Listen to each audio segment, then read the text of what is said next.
if it's going to be positive or negative. Like, for example, a wife can be O positive, the husband can be O negative. And the children can come out, you know what I'm saying, either way. You know what I'm saying? Like, for example, I got there's a brother in which I know, Darius, brother, he's O positive. But his mom is O negative, and his dad was O positive. Yeah, there's a difference. Yeah, there's a slight difference. Basically, what that basically means is just that it's just like aspects of, I guess you can say, AC/DC, or just like when you do algebra. You know what I'm saying? You got the 0 in the center point, -1 right here, +1 right here. The O is the center point in which that represents the balance. You know what I'm saying? And then it goes on as far as becoming positive and negative based on certain enzymes in which that is taken from the blood or is inside of the blood. So that's how they work at it or look at it. But like I was saying, the reason why we're going to talk about it because when it comes to the pregnancies, that's probably going to be a question which that's going to come up later. And so I just wanted to lay down that little scenario right quick for this can be on the mind as we go into this lecture. All right? Basically, you're going to find out is that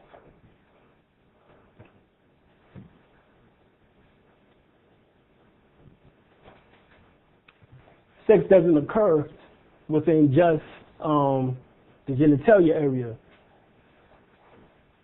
The place in which that sex takes, in which that actually, you know, what we'll call the science of sex and what actually happens first within the brain. You find out that right here, you see the pineal, which is the crown, the power of mind, control, and spiritual center.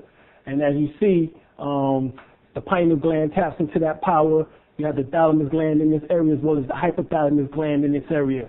The hypothalamus gland is known as, which you don't see it up here, but I'm showing you. The hypothalamus gland, which is right here where this is pointing at, is what is called the seat of pleasure. This is where your desire for sex and all of that takes place at is in your hypothalamus gland region of your brain. All right? As you see, there's some other energies here. Within your Bible, it speaks about the fact that Jesus was crucified on Mount Calvary, or what becomes known as Mount Golgotha, or what is called Golgotha within the Hebrew Aramaic text. Golgotha means the place of the skull. All right. You look up within the Strong Concordance Bible. It speaks about, if you look in there on Calvary, you find out that the word Calvary originally also means the skull. So when it's talking about Jesus was crucified in the place of the skull, which is Golgotha, what it's actually talking about is that when the energies rises up from here to reach the medulla oblongata, which is this area right here, this becomes what is called the place of the skull, in which that at this point your lower nature is being crucified and your higher nature is coming into being. All right, this is talking about the Kundalini energy, or the force in which that rises from the base or the sacral bone area, which is actually at the tailbone area of your spinal column, as it raises up to what is called the 6 chakras, and then the final one being in the brain area, which is right here, specifically right here in the pineal gland. All right. Now I got the markers now. Thank you, Rob.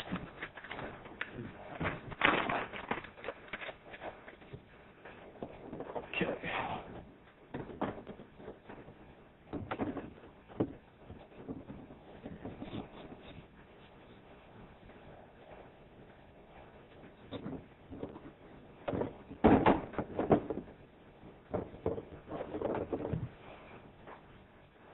Okay, everybody understand everything that I'm saying so far?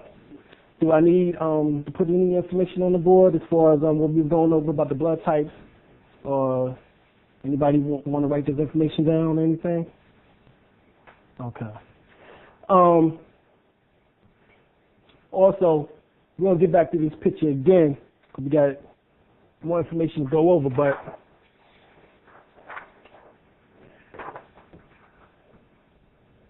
you find out that your body parts and your organs, which is you have 7 major endocrine gland systems, particularly your pineal gland, pituitary gland, your thyroid glands, parathyroid glands, your thymus gland, your pancreas, the testes within the male, and ovaries within the woman, what is called also the uterus within the woman, as well as the prostate gland within the male. Those are what is called ductless glands. In other words, they excrete hormones, which that keeps your body in balance. Well, each particular organ in your body has a time point in which that it works off of every 2 hours. All right? Every 2 hours.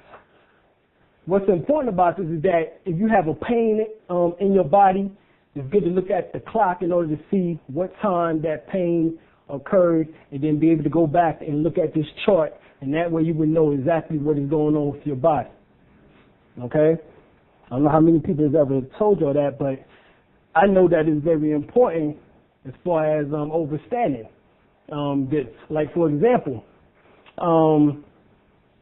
between 7 a.m. and 9 o'clock in the morning, your stomach, so you have a stomach ache. You wake up around this time and you have a stomach ache, right? You will find out that there's certain things which that you have to pay attention to, which is talking about your taste, saliva, mouth, the sweet portion, which actually will be the tip of the tongue area. You'll find out that the stomach itself, the digestive system, there's certain herbs that you will have to take in order to help correct that condition. Like, for example, fenugreek, casagara. Those are some of the good herbs in which that will help with the digestive system. Senna help cleanse out the digestive system. All right. 9 a.m. to 11 a.m. is the spleen. All right. 5 a.m. to 7 a.m. is the large intestines. 3 a.m. to 5 a.m. is the lungs. They say that this is the best time in order to do some type of meditation work. Is between 3 a.m. to 5 a.m. in the morning. So if anyone practices what they call qigong or pranic healing or any of those type of sciences, the best time in order to do so is during this time period. All right, is during this time period. If you go, I don't know, who do martial arts in here?